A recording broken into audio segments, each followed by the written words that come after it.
thanks everyone for coming. We may continue to have folks trickle in, but we're super excited to have Brandon Millman with us today. Brandon, as many of you know, is the CEO and co-founder of Phantom, which is the very popular and a very increasingly popular Solana wallet, and may kind of continue to expand. Just raised a huge round in the last couple of days. So congrats on that. We're super excited for them. But we're really lucky to have Brandon with us today. He's going to do a brief presentation, and then we'll have a chance for Q&A at the end. But with that, thanks again, Brandon, for coming. We really appreciate it, and I'll let you dive into the intro in a little more depth and jump into your presentation. Yeah, awesome. Yeah, thanks, Josh. And yeah, thank you for having me here and all that. First of all, hey everyone, my name is Brandon. I'm the CEO and co-founder of Phantom. Phantom is, it is a cryptocurrency wallet. It is basically the MetaMask for Solana, if you're familiar with MetaMask for Solana. We recently surpassed sort of 2 million users, facilitated, literally billions of dollars worth of transactions just this past 6-month time frame. Thanks to like a vibrant community of sort of users and developers that have been popping up on Solana. I was just going to give like a brief presentation on sort of what Phantom is, what you can do with it, talk a little bit about how we got started, and then talk a little bit about some kind of like advanced safety features that the wallet has, and then go over a little bit about, if you're a developer, how you'd actually like go about creating an application that interacts with Phantom. Cool, so I'm gonna just share my screen. Amazing. And Brandon, if before you sort of jump into the presentation, I would think the audience would love just to hear a little bit about your background, maybe where you were at before you started Phantom, why you decided to start it and everything. Just want to spend a couple minutes doing that. Yeah, for sure. I actually got my start in the crypto industry back in 2017, which was sort of the last major hype cycle. And that was sort of a time that was pretty different from now. For example, like DeFi was not coined as a term yet. NFTs were actually around a little bit. If anyone remembers like CryptoKitties and all of that, but they were just toys and weren't being taken that seriously, except for one team called OpenSea, which they had enough conviction to go from 2017 to 2021, but like through this whole toy phase of NFTs, and obviously one really big because of that. But anyway, so this is kind of like a much different time. Like everyone was like still trying to figure out what Web3 was, and basically we're trying to figure out like what Web3 was, and just kind of all these different parts of the stack started emerging. So there's things like decentralized exchanges, infrastructure providers, wallets, of course, and at the time everything was just basically everything was happening on Ethereum. And so around that time, I basically joined a small startup called 0x, which is working on decentralized exchange technology being built on Ethereum. This is where I actually met my co-founders. So this is 2017, and then from 2017 to 2021, I had the good fortune to be able to work on a number of pretty widely used dApps and technologies on Ethereum. So prior to Phantom, I was working on this product called 0x API, which is a decentralized exchange aggregator, quote unquote. So basically, it helps you trade on a bunch of different decentralized exchanges at once. And if you've ever done like a swap on Zapper or MetaMask or Matcha, then you've interacted with 0x API. And actually, since I left, it's been growing to this crazy degree where last month, 0x API actually did $11 billion worth of volume, which puts it sort of like firmly in this realm of like centralized exchange volumes. Although it's still like a order of magnitude off from like the big boys like Coinbase and FTX. but yeah, basically throughout this time, my co-founders and I basically became power users with MetaMask, both from an end user perspective and developer perspective. And we always sort of joked around with this idea of taking on MetaMask, but those actually started becoming like a lot more convictions, basically just at the beginning of 2021. The other interesting trend that started popping up around that time was multi-chain. And this was sort of like at the end of 2020. So this is when like Binance Smart Chain started coming on the scene and really challenged the like assumption that Ethereum was the only platform that users would use and trust. Yeah,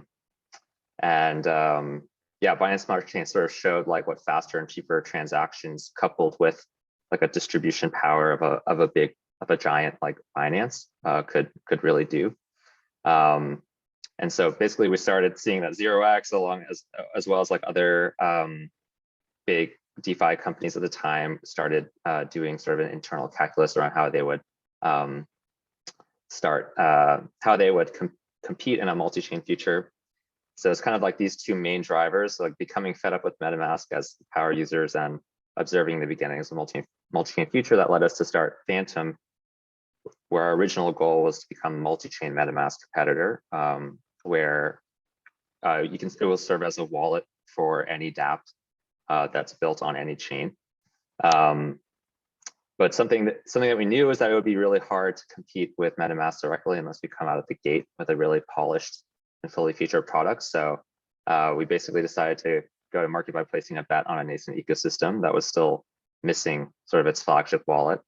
And that's what led us to start on Solana. And fast forward to today, you have a little bit over 2 million users, and that's just on that Chrome extension. Amazing. I mean, I think anyone who's used Phantom, just you can feel how lightning fast it is. So going with Solana, off the bat, that makes a ton of sense. Did you want to dive into the technical presentation you wanted to give? Yeah, sure. I actually have a question on that front, if that's okay. Yeah, fine. Apologies, Jeremy. Nope. Brandon, thank you so much for being here today. I'm actually a little bit curious in the beginning when you guys decided to start Phantom, you probably evaluate a couple of other, I don't know, like blockchain, right? Besides Solana, what make you and the team decided to start on Solana versus some other chain? Yeah, that's a good question. Yeah, so I think when we were sort of placing our bet was at the end of 2020, beginning of 2021, so basically right during the holidays. And yeah, so I kind of explained why we decided to start on not Ethereum. And so there were a number of sort of other ecosystems that we were looking at around the time where it wasn't really obvious like which one would break out. So there was Polkadot, Cosmos, Near, and then Solana that we were looking at. And ultimately there were kind of like a number of different things that were in Solana's favor that gave us enough conviction to go with Solana. So I guess first of all was like they had this adjacency with FTX. So FTX is building decentralized exchange technology called Serum on Solana and has basically just committed a lot of resources to helping grow that ecosystem. And we knew that at the same time FTX was about to make a big move into the US retail market. And so knew that was like a really strong partnership and would be a good leading indicator. Similarly, knew that Circle, who are the creators of USDC, also were quite bullish on Solana. And actually at the time, I believe it's still true today, the second largest deployment of USDC is on Solana. And then from our time like in DeFi, we understood that basically stablecoin liquidity is like the lifeblood of all like ensuing DeFi activity. And so we saw that was like, a good amount of dry powder, so to speak, for like ensuing activity.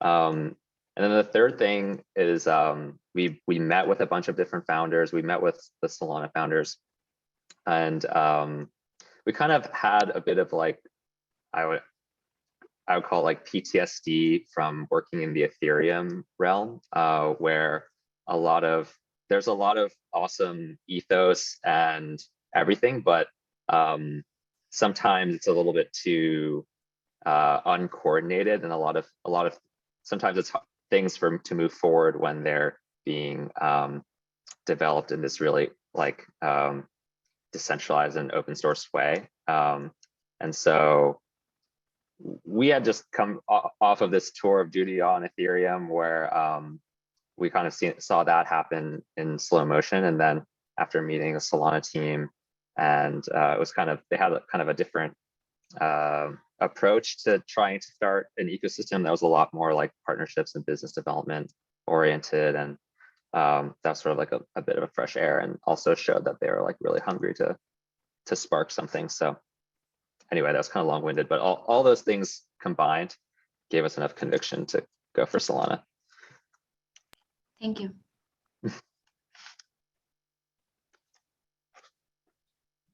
Cool. All right, I can just get started on this presentation. It shouldn't be too long.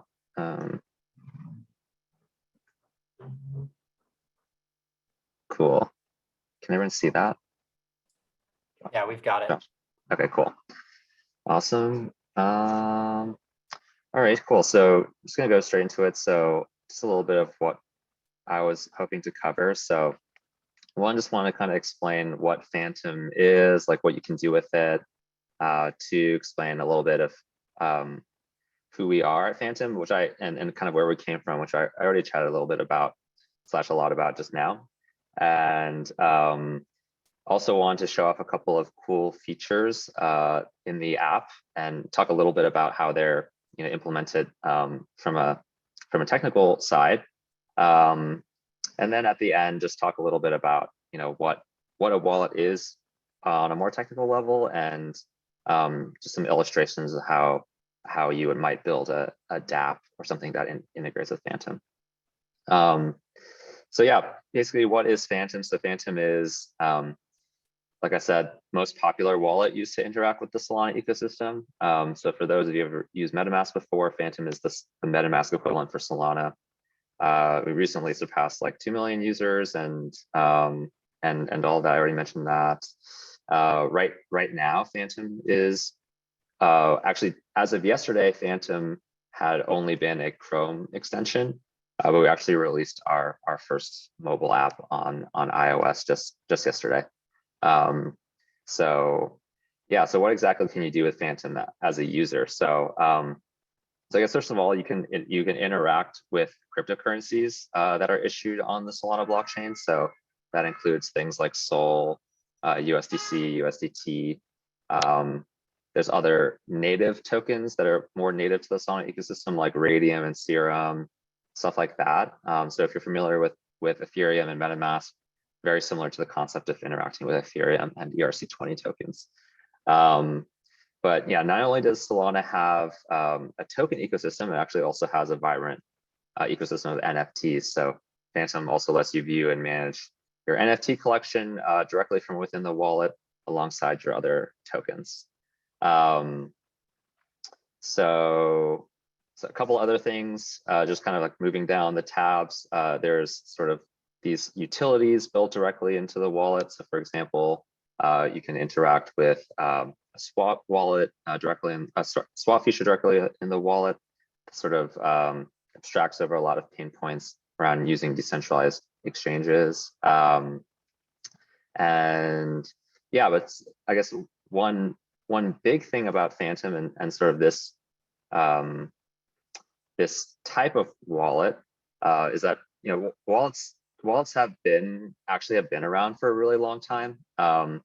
And for most of their lifetime, wallets have been known to be software that's primarily used just for managing currencies. So just holding currencies, sending them. And wallets have been around since the inception of Bitcoin itself. So, but over time, as people discovered as Ethereum came out and people started discovering these new blockchain apps like DeFi and NFTs, wallets evolved alongside the ecosystem to add the ability to interact with applications. And so because Phantom lives in the browser, it actually has the ability to expose APIs to websites that allow developers to easily tap into the power of Web3 and go more into like what that actually looks like later. So yeah, just wanted to highlight that whole thing. So wallets used to be commonly were just for managing currencies, and now with the advent of like dApps and blockchain-based applications, they become much more than that. They become this sort of gateway or passport into Web3, so to speak. Brandon, just on while we're on that Mhm. point, actually, Mhm. so as you mentioned, right, like as of right now, pretty much wallets are, you hold your tokens in there, you hold your NFTs in there, but they're increasingly being used for other things like signing transactions, maybe voting, in a DAO, things like that, and eventually they could become your password essentially to Web3, right? So Mhm. I'm kind of curious, what's your vision on what's next for what a wallet can do and where it should be kind of positioned in this kind of crypto Web3 world? Yeah. I mean, web, I guess just to like give my little spiel of Web 2.0 versus Web 3.0, since it's pretty kind of overloaded kind of term and space, but Web 2.0 was, in my mind, a lot of was sort of this paradigm of interacting with applications where each company or product sort of owns its own like privatized database, and then the way you interact and read and write into that database is by signing up with that product provider with an email and password, and it grants you access to that sort of private data, and that's how all the biggest apps that we interact with today like evolved. Web 3.0 is sort of this brand new paradigm where instead of having multiple siloed private databases, you just have this one giant public database and the ability to create applications with that database. And instead of signing in with the username and password, you have this new way of signing into applications, which is actually having a private public key pair and an application called a wallet that helps you manage that key pair to actually then use that as your sort of like sign in or identity in Web3. And so, yeah, wallets I think are increasingly moving more into this this sort of paradigm where they're actually this like method of signing into applications. They're sort of like a browser, like they also have this same qualities as a browser in a way where it kind of it grants you access to applications. If you want to use specific application like Uniswap or OpenSea, you download a wallet first to get access to those applications. And so yeah, that's sort of like how wallets are sort of evolving. And yeah, it's very much a function of sort of like the underlying ecosystem also evolving.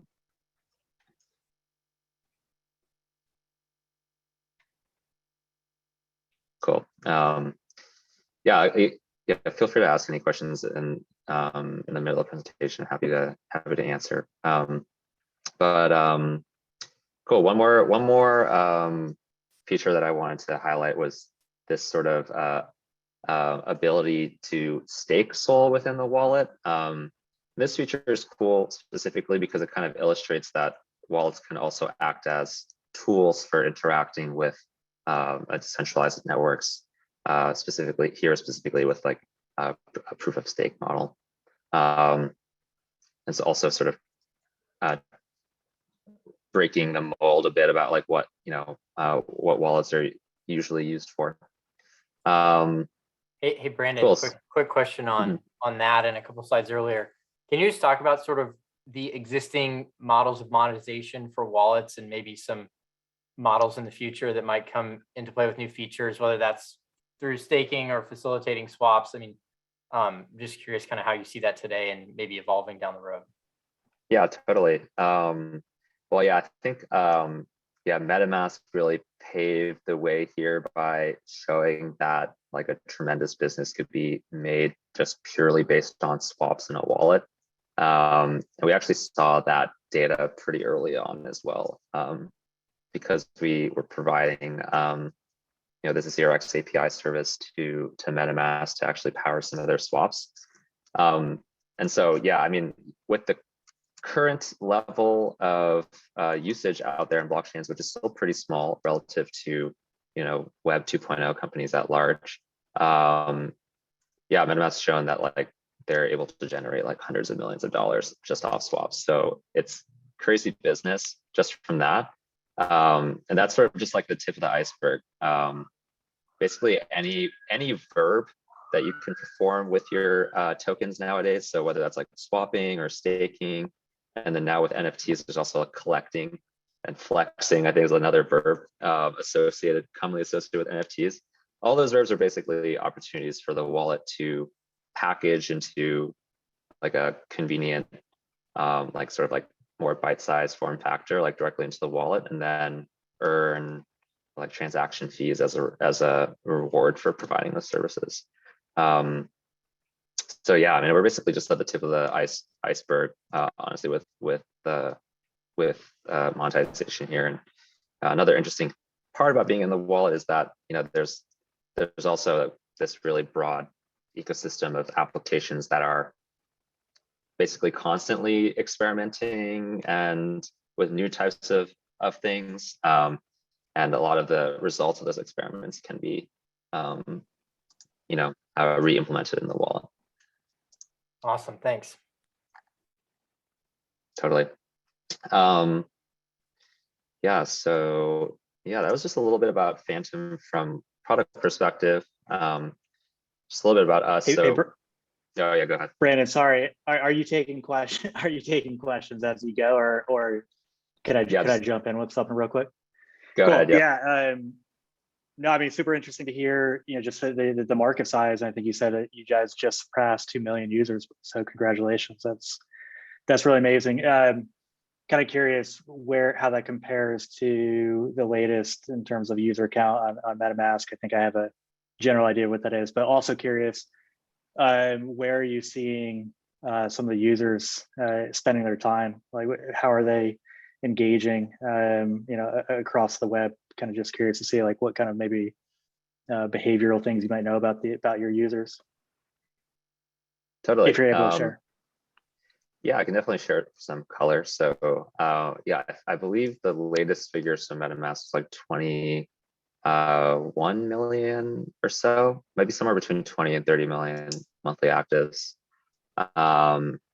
And yeah, there's actually this interesting infographic that got shared on Twitter a couple of weeks back that showed that Phantom actually had quite similar trajectory to MetaMask, just one year later.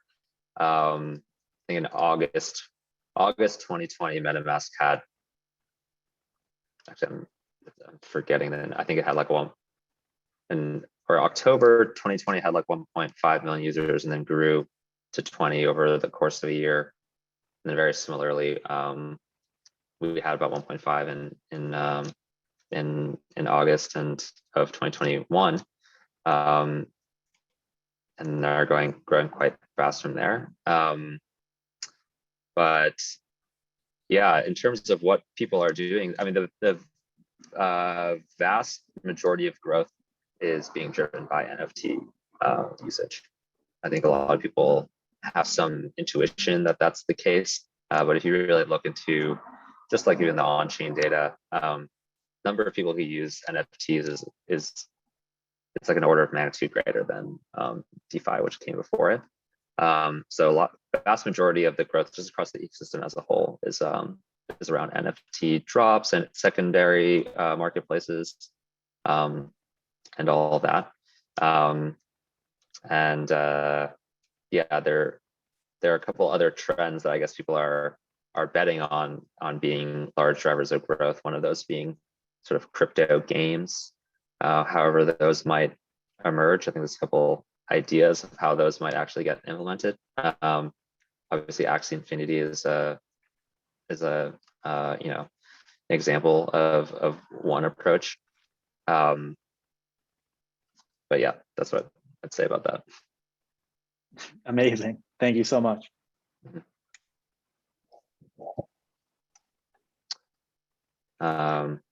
Cool. Yeah, I can go on. And again, yeah, if anyone has any questions, just feel free to ask. So yeah, basically, you know, we're a very small team. This is a little bit of an outdated chart. We're about 20 people now, 23, including sort of like outstanding offers and stuff like that. Oh yeah, you know, if you want to find out more information, you can go to phantom.app, and the main way we disseminate information to the public is through our Twitter account, which is @phantom. But yeah, let's see. Okay. Yeah, basically next I wanted to highlight kind of I guess one thing I'll highlight through this whole sort of growth phase that we've been going through is that one sort of unforeseen challenge that we've gone through is becoming humongous targets for phishing and scamming. And that is something that we understood was a thing, but didn't really feel the gravity of that until we really started, our users really started getting targeted. And basically, you know, the phishing and scamming is completely relentless, and like, you know, if there is some problem with the app, like the scammers will like fight to find it. And yeah, it's really been like a big, honestly, both a technical and product challenge, but also an operational challenge to deal with phishing and scamming. So for example, like there's literally dozens of fake Twitter accounts every day that are designed to you know, target any user that's talking about Phantom, or if you've tweeted about MetaMask or saw a tweet where someone mentioned the word MetaMask, you've probably seen sort of like the automated bots that are constantly trying to coerce people to DM them and stuff like that. So that's something that we have to deal with. Fake Android applications is another one that has been interesting. Basically, every week there's like 2 or 3 fake Android applications that are you know, impersonating Phantom and then coercing people to sort of deposit their crypto, and then they lose it. And so yeah, we've basically had to operationalize like the takedown of like all these like impersonators and everything. And yeah, basically internalized over the past couple of months that phishing and scamming is essentially this cat and mouse game that has to be a core competency of the company. And so anyway, so with that background, so I kind of highlight a couple cool features that we built on the front end that help protect people from phishing and scamming. So the first one is this transaction simulation feature. So when you are interacting with a Web3 application with Phantom, there are times where that application may request a transaction like a transaction approval from you. So if you've ever bought like an NFT on OpenSea or made a trade on Uniswap and had a pop-up from MetaMask, that's kind of what I'm referring to. Because of the open-ended sort of programmability of modern blockchain systems, it's actually really not that straightforward for a wallet to understand what the side effects of a transaction will be once it's approved. And so, yeah, actually, you know, to the wallet, this is pretty much what a transaction looks like. There's one random string that represents like the smart contract target, and then there's another also random string that represents like the inputs to that smart contract. And so typically users are like kind of presented with just this and sort of like just told like, hey, like it's kind of up to you to figure out like what this is going to do. And obviously no one can understand what that's going to do. So we sort of wrapped this up into this experience here, which actually will show you what the side effects of your transaction will be by actually simulating the transaction. And so this has been a really awesome feature that's really actually helped prevent a number of scams. When people are approving a transaction that they think that's going to be minting them an NFT, actually ends up resulting in all of their funds being drained or all of their soul being drained.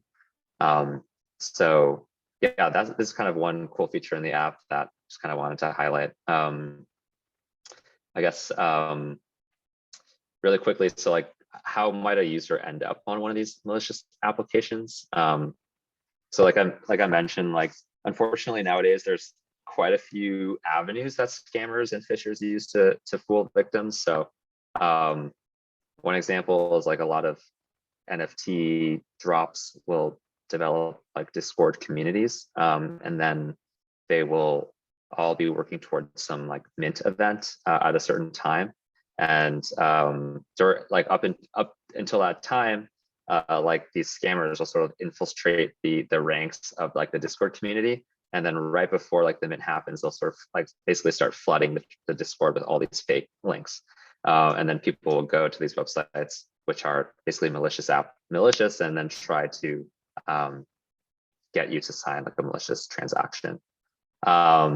Sometimes they go as far as like hijack keyword ads. So we've had like Phantom, OpenSea, all those things.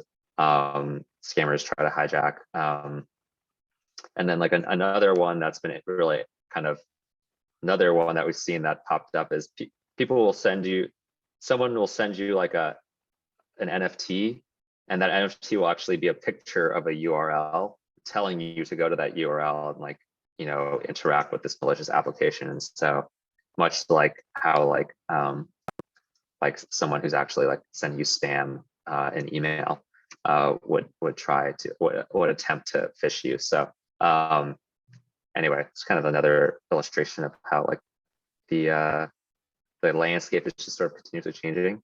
Sorry, I have a question on that, if that's okay. Yeah, so I understand that you guys built these kind of customer-facing features that help preventing attack from malicious apps. But I was wondering from the back end, from kind of a company perspective, are there any tools that a traditional cybersecurity tool and software helpful in this scenario, or all of these has to be built in-house for it to be applicable to blockchain applications? That's a good question. I don't know exactly what traditional, I guess, cybersecurity tools you had in mind, but most of the problems that we're solving are around helping people understand like what transaction they're going to sign or about to do, and if that website is trustworthy. So I suppose there are probably some prior art around, you know, reputation around certain websites and stuff like that that we could probably explore and leverage to try to dissuade some of the scamming. I actually have something I could add to this, because I actually was talking to a vendor yesterday called ZeroFox. And so I think you could kind of think about it as having your internal security and then your external security, and that forms like the 100% solution you have to have for overall cybersecurity. And so ZeroFox, and I don't know if this is helpful, but ZeroFox, for instance, like they provide external security around protecting your domains so that you can't get spoofed, or protecting your executives even so that they can't be imitated in Twitter or other social channels. They protect also just the brand. And so like, say you're actually doing something with apparel, which is why why I'm kind of getting involved with this, but with apparel, like they could be tracking to see if like your products are showing up in marketplaces that they shouldn't be. So anyways, it seems like, and they are dabbling in the crypto space in terms of the consumers that they're serving. So I think, you know, Zero Fox, if you're looking for a vendor, you know, that I'm happy to talk offline about that. Got it. Yeah, we do use a couple of vendors specifically for taking down like social media accounts or Telegram groups or stuff like that that are trying to phish people. And then I guess also on the topic of security, I guess another big thing is the actual security of the application itself. And for that, we actually contract multiple external security firms that are basically performing penetration tests on the wallet on a continuous basis. And so in those vendors also, you know, come from a traditional sort of like cybersecurity, application security background. So those are also, yeah, those are, I guess, examples of vendors from sort of like the traditional cybersecurity world that we rely on. This attack surface specifically that I guess I'm talking about, coercing you to sign. The challenge of having users understand like what applications they're interacting with and what the side effects are going to be, I think is a brand new challenge.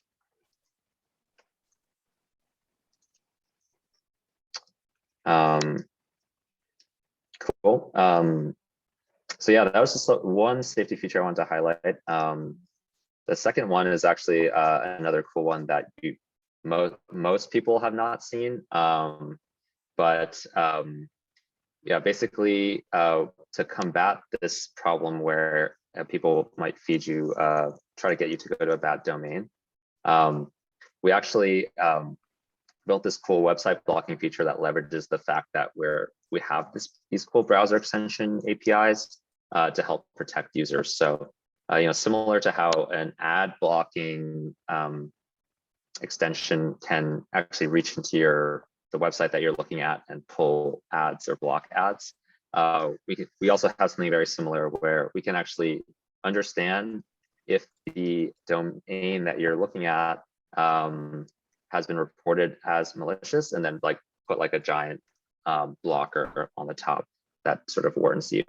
And so how does this actually work? We actually have sort of like a public Git repository that we use to maintain a list of malicious websites in a like sort of open and public manner. And any sites that get added to this list subsequently get picked up by the actual client as like sort of like a block list.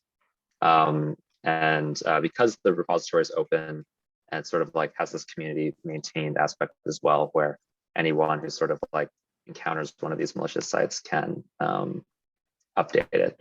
Of course, it is reactionary in nature, so it's only after a malicious website is discovered that we can actually put it on there and propagate it to all the wallets. But there are some sort of interesting techniques that we're looking into around sort of like looking to see if like certain domains are of a certain sort of like edit distance away from popular keywords to try to understand if they're malicious or not. So anyway, yeah, so that is it with respect to kind of like cool features I wanted to chat about. I guess I wanted to talk a little bit about you know, what a wallet is from a technical level. I kind of mentioned it a little bit before. Essentially what a wallet is a private key, public key pair wrapped in a UI that allows you to sign things with your private key and sort of interact with blockchain networks. And if you've ever created one of these wallets, whether it's Phantom or MetaMask, when you start, you're given this thing called a secret recovery phrase, which is either a 12 word or 24 word sequence of random words. And in subsequent installations, if you choose this option, you already have a wallet, you can feed these 12 words back into the wallet and sort of like reinstantiate all of your accounts. And so, what are these words really? So these words can actually in the wallet be converted into this 120-bit random value using this process called BIP39. And basically this 12 words, random words, are essentially an encoding of this 128-bit random value called your seed. And that seed can actually be transformed into an infinite number of different public and private key pairs. And like I mentioned before, all you need is just those 12 words, and you can reinstantiate all of these different private public key pairs. What does this actually mean in the application? So yeah, if you can actually go in the wallet, in the settings, create a new wallet, and then generate like a new key pair, and those will actually show up as like these different wallets that you can use. Tyler, did you have a question? If it's relevant, you can jump in. Yeah, thanks so much. Hey, Brandon, thanks for talking with us today. Love Phantom. One common problem I have as a user of MetaMask, and I don't know if I've noticed this in Phantom as well, is that if I use different devices, that sometimes there's state that is only stored on one device, like locally, like for example, an address book, for example, like maybe I commonly deposit to a certain exchange. And many of us in crypto are very paranoid about first-time transactions and like always do test transactions. So anytime you move to a new device, it's kind of annoying because there's all this state you kind of have to like redo these test transactions for. I was just wondering if you guys have been thinking about sort of that state problem where the seed phrase is great and obviously gives you keys to the kingdom, but maybe doesn't capture all the emergent use cases of the user experience now that wallets are being used for all sorts of cool purposes. Yeah, totally. So yeah, that's definitely something that is annoying with MetaMask, and I will say is still not solved with Phantom. But yeah, we thought a little bit about it. I think there's a couple different interesting things. So one example solution could be instead of relying on this raw seed phrase export, you can actually export this more, I guess, like domain specific format for Phantom, which includes not only the seed phrase, but also other metadata around wallet renaming and stuff like that. So that's one approach that has its pros and cons. Like it's harder to, it's less compatible with other wallets and other systems. It's not as easy to just remember as just a seed phrase, or you have to store it somewhere digitally. Like it's kind of like export instead of like with the seed phrase, you have this like option of just like writing it down or just memorizing it, for example. So that's one approach, I guess.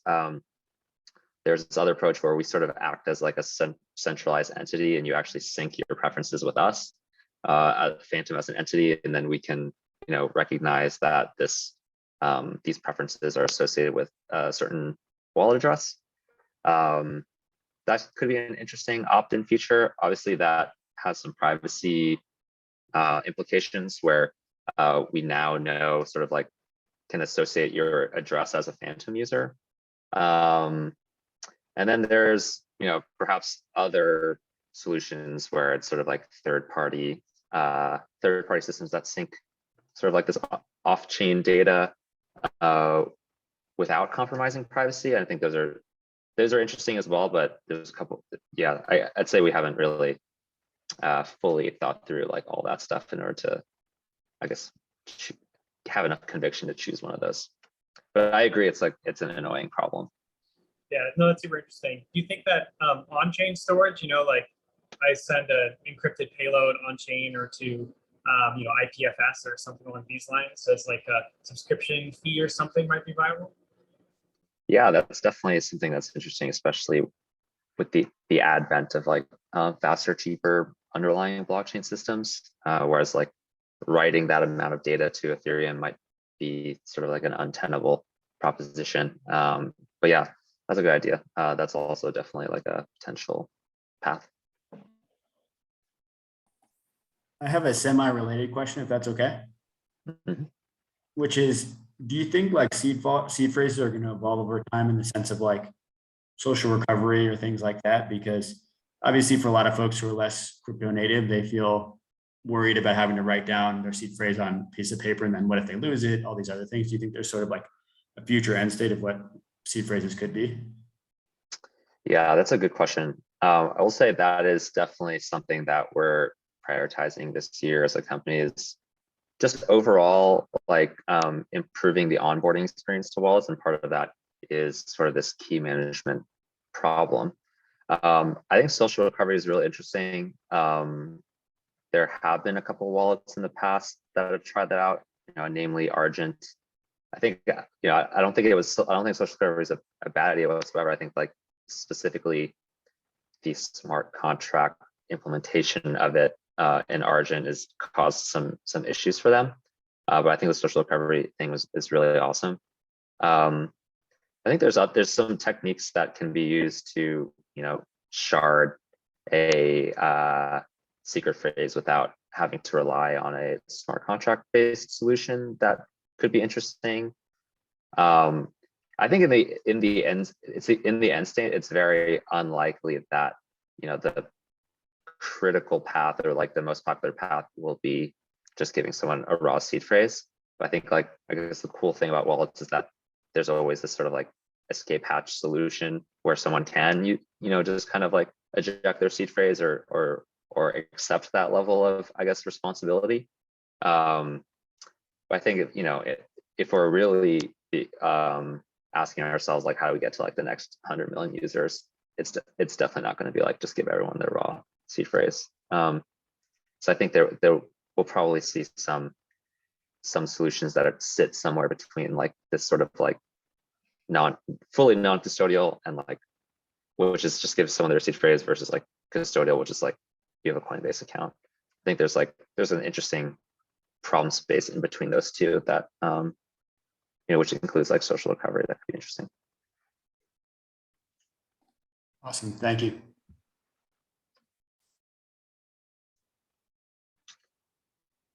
Cool. Awesome. So yeah, I'll move on. So yeah, that's just a little bit about like what seed phrases actually are. I didn't really go into detail around how this works, but yeah, you can basically think of like a seed phrase being able to generate an infinite number of private public key pairs, and Phantom being sort of a UI to be able to manage those pairs. So I guess as a side note, Phantom and other wallets usually also support you being able to import just like a raw private key and interact with wallets or interact with addresses sort of like in a one-off manner. Cool. So just a little bit about if you are a Web3 application developer, dApp developer, how do you actually interact with Phantom? And so all a developer actually really needs to do, and so if you've built an application with MetaMask and Ethereum before, it should be pretty look pretty similar to you, or be pretty familiar to you. But basically, all a developer, if you're developing a React app or something like that, all you need to do is to detect the presence of a window.solana object in wherever your application business logic lives. And again, this API should be pretty familiar to those who have built Ethereum-based applications before. So if you're building something with MetaMask, you in your application code, you look for like this window.ethereum object. And here's like a little sort of like TypeScript style interface that shows you kind of describes what like the how the window.solana object looks. So for example, you can ask it what's like the public key of the currently signed in wallet. Is the wallet connected? Ask ask the wallet to sign a transaction, which returns a promise of the resulting transaction. You can ask it to sign multiple transactions at once. You can ask it to connect and stuff like that. And so if you are a dApp developer, you basically leverage all these different methods to interact with the wallet. Here's sort of an example script with everything in context. So you might first ask, window.solana to connect. And then after the connection is successful, you would actually like form a transaction, parameterize it and all of that, and then ask window.solana to sign that transaction. And then once you actually receive the signed transaction back, then you can sort of send it to the blockchain as like a signed transaction. And if this script runs on a website, then what actually happens is, like, for example, when this method gets called, Phantom will actually pop up with this guy and then tell the user, hey, this website is asking you to connect your wallet. By the way, once you do that, they'll be able to see, your address, and they'll be able to subsequently ask you to sign transactions. Do you want to do that? And then, you either say, yes, you do, in which case this method would return with a value. Otherwise, if you say cancel, then, it would throw out, for example.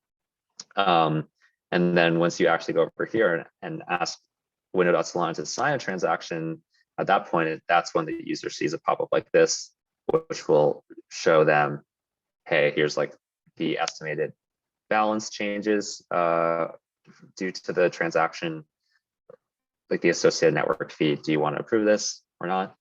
And similarly, if the transaction is rejected, then you can kind of like deal with that by catching an exception or whatever in your application code.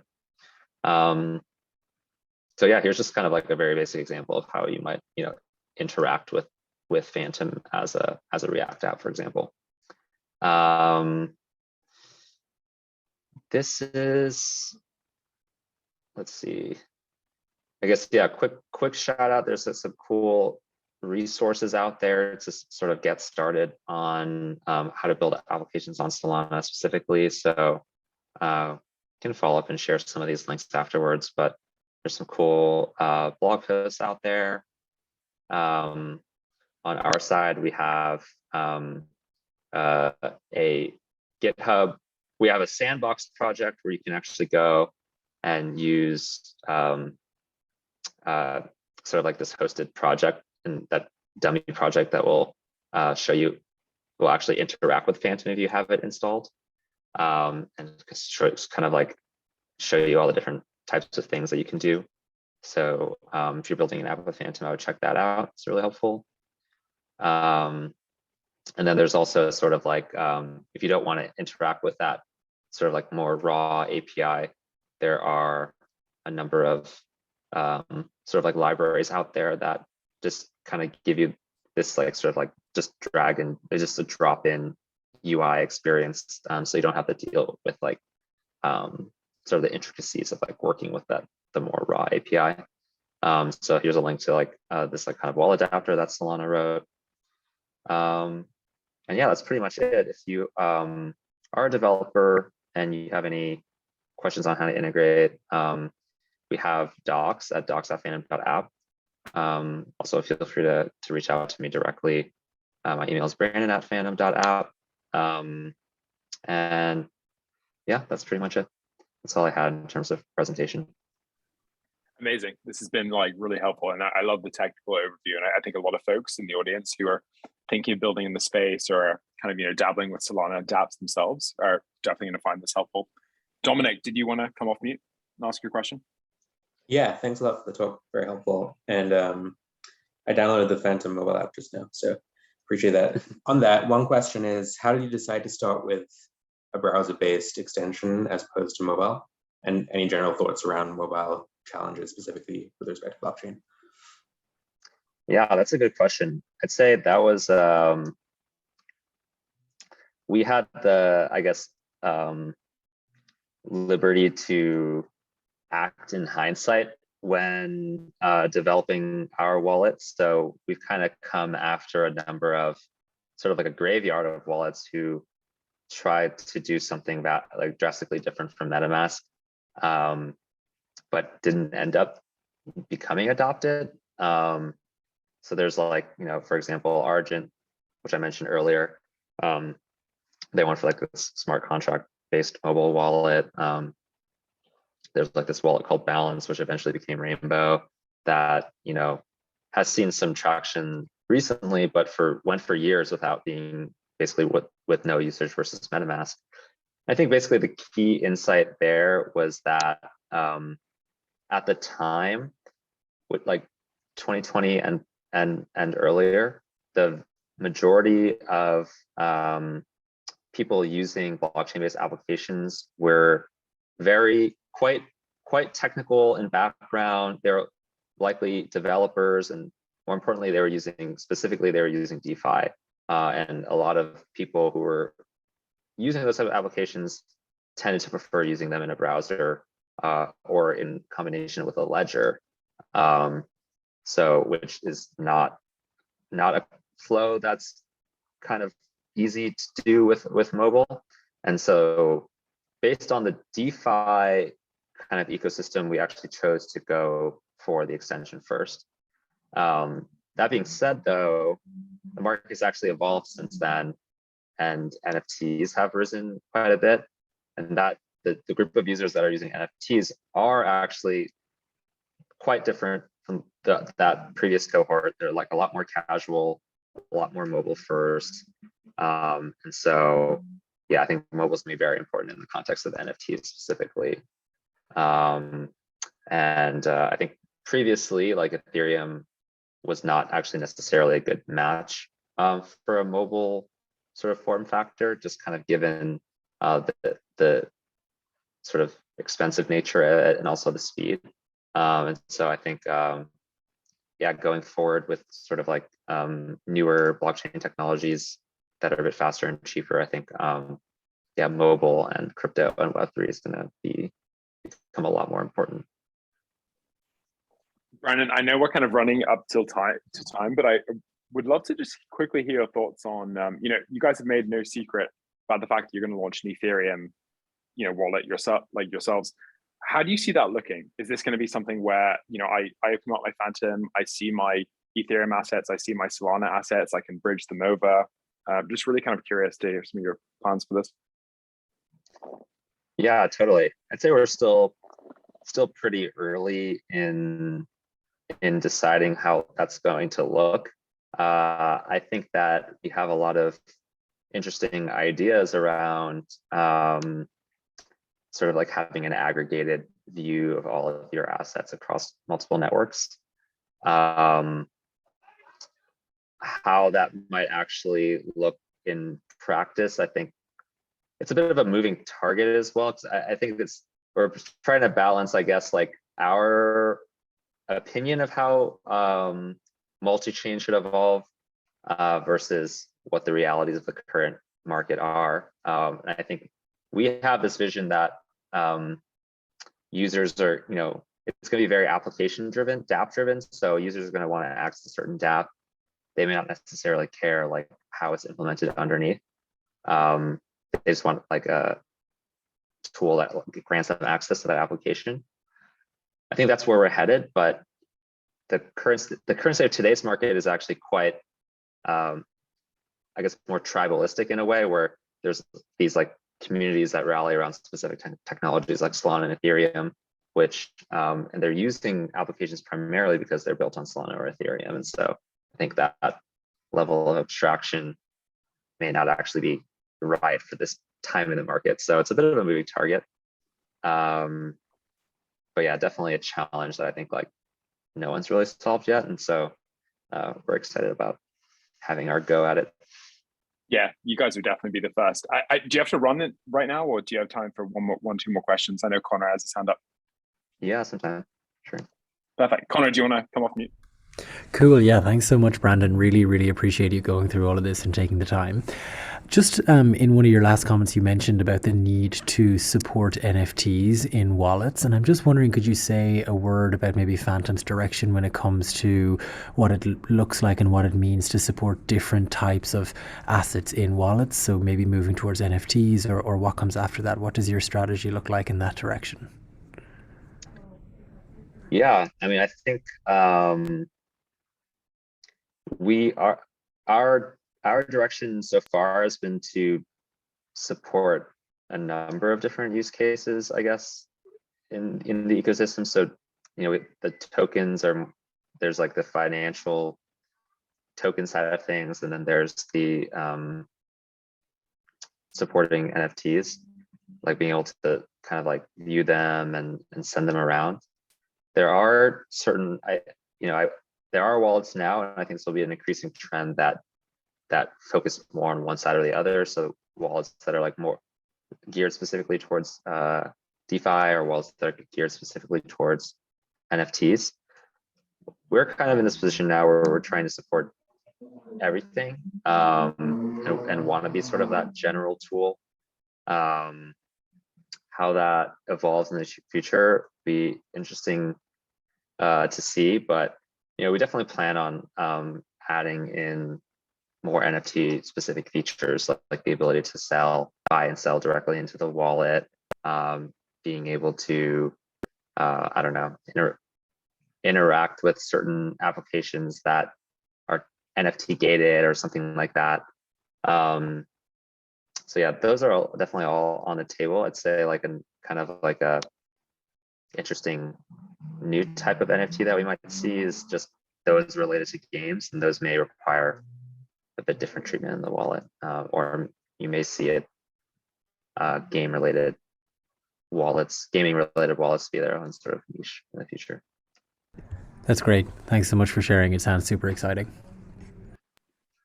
All right, last question, Xingyu. Oh, hi. Thank you so much for your presentation. And I have a technical question. So how does Phantom keep everything secure? And then is there any like techniques or series behind that makes you different from other wallets like MetaMask?